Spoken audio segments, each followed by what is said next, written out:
To pay tribute to his grandfather's achievement and to celebrate the life of Dame Elizabeth, please welcome Lachlan Murdoch.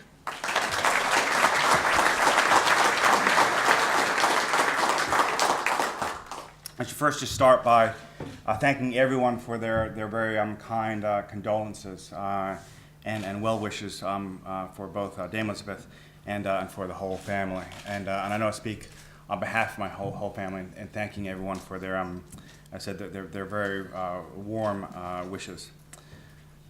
I should say, I mentioned this to Professor Blaney in the men's room earlier, and he asked if I could say this. Also mention this to you all, and I told him I would. I'm regretting that now, but I did read this speech to Dame Elizabeth yesterday morning, and I think she appreciated it. Sorry, but it's a difficult night for my family. My father was honored to be invited to speak to you about his father, and I'm equally honored to take his place to speak to you about my grandfather, a man who I feel I know intimately, but whom I never met. I wish I had met Keith Murdoch, but he died long before I was born. He died on October 4th, 1952. He was just 66 years old. My grandfather was a journalist. That was all he wanted to be from the time when he was a very young boy. That was despite the fact that my grandfather was painfully shy and had a serious and often debilitating stammer, so serious that when he went to the railway station to buy a ticket, he had to give the man who sold the tickets a handwritten note.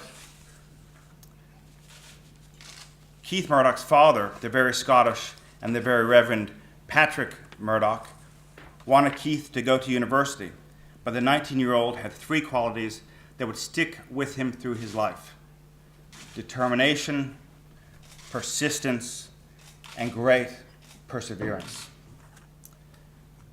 So despite his father pushing him to follow a different path, and after putting in a lot of hard work, he got a job at the Age. Another Scotsman, David Syme, who we've also honored here tonight and who saved the Age from bankruptcy, was so impressed by the young Keith Murdoch shorthand that he offered him a casual job as the Malvern district correspondent at the grand freelancer's rate of a penny, halfpenny a line. For 4 years, Keith worked day and night, reporting everything that moved in Malvern, lifting the local circulation and saving every penny he earned until he had saved enough money to sail steerage class to England. Now, at a halfpenny or penny, halfpenny a line, that's a lot of column centimeters. But he went to England for two reasons. One was to advance his career as a journalist, and second was to find a way to cure his stammer.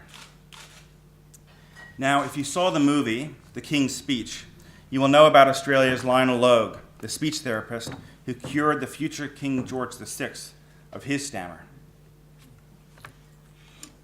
Perhaps due to his stammer, Sir Keith spent 3 years unsuccessfully trying to find work as a journalist on Fleet Street, where he felt he could truly learn his trade.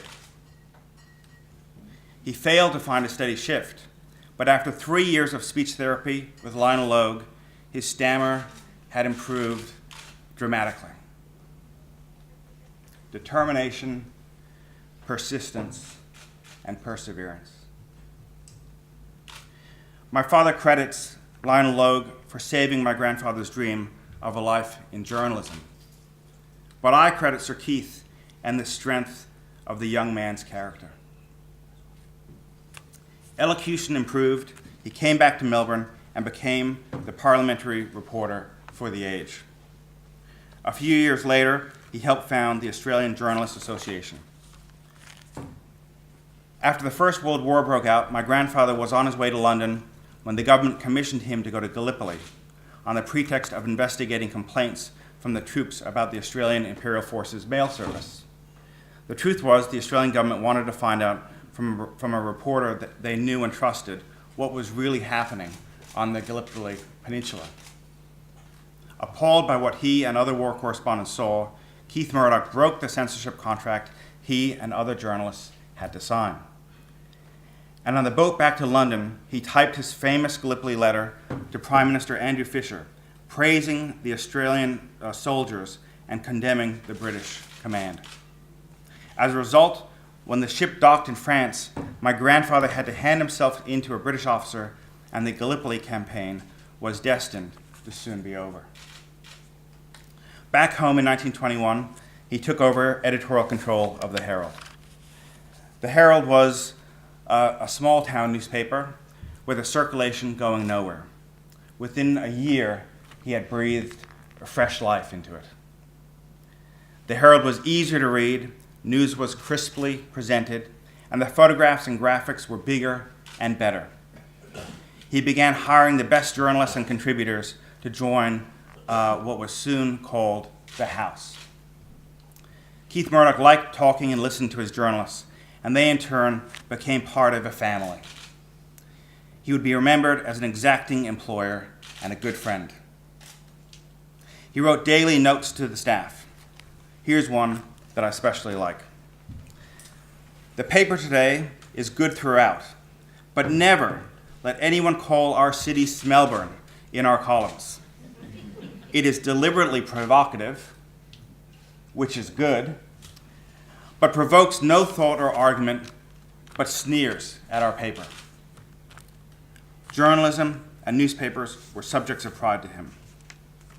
Above all considerations, in the newspaper structure, he wrote, devotion to readers' interests must be paramount, and so long as this is in the hands of well-trained, public-spirited newspapermen, failure need not be feared.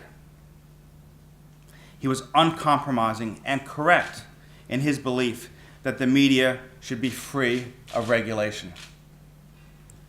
It is in the public interest that news media not be fettered, not be controlled by any elite, be they social, political, or economic. As Sir Keith wrote, it must always be our readers' interests, our listeners' interests, our viewers' interests that are paramount. After the purchase of the Sun newspectorial in 1925, my grandfather was leading a team of 1,000 from the company's newly built headquarters in Flinders Street. By the late 20s, he had expanded interstate, and of course, around the same time, he began his everlasting romance with Elizabeth Green. He saw a photograph in the Herald magazine and arranged to meet her. They married 2 years later. Keith Arthur Murdoch attended his last annual meeting of the Herald and Weekly Times in December 1951. Looking back over his 30 years as publisher, he could see his two Melbourne newspapers alone now had a combined daily circulation of over 800,000 copies. And that was in a city with barely a quarter of today's population. He was a patriot who believed in Australia, and for 30 of his 66 years, my grandfather was a builder, a maker of newspapers, and of newspapermen. He would turn a modest company producing one daily newspaper and a weekly agricultural journal into an Australia-wide publishing company, transforming its cornerstone, the Herald itself, into one of the world's largest evening newspapers. As well as being a successful publisher, he was also a pioneer of commercial radio networks and a person who at the same time was president of Melbourne's library, museum, and gallery, and would sponsor international exhibitions in the city. But Keith Murdoch, newspaperman, still had an unfulfilled yearning.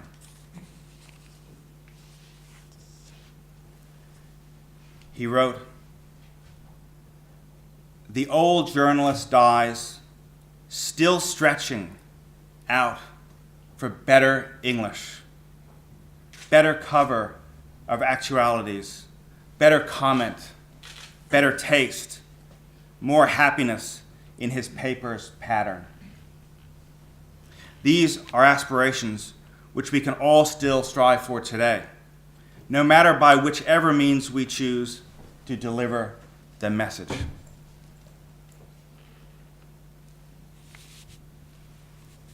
Stretch out. That was my grandfather's motto for success, and he did. Thank you.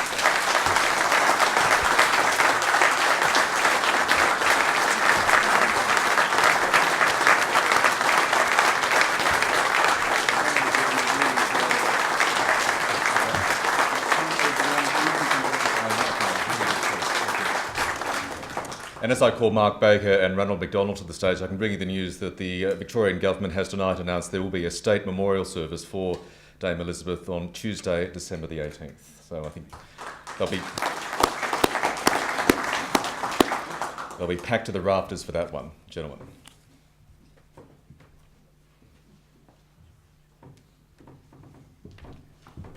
We have a small presentation.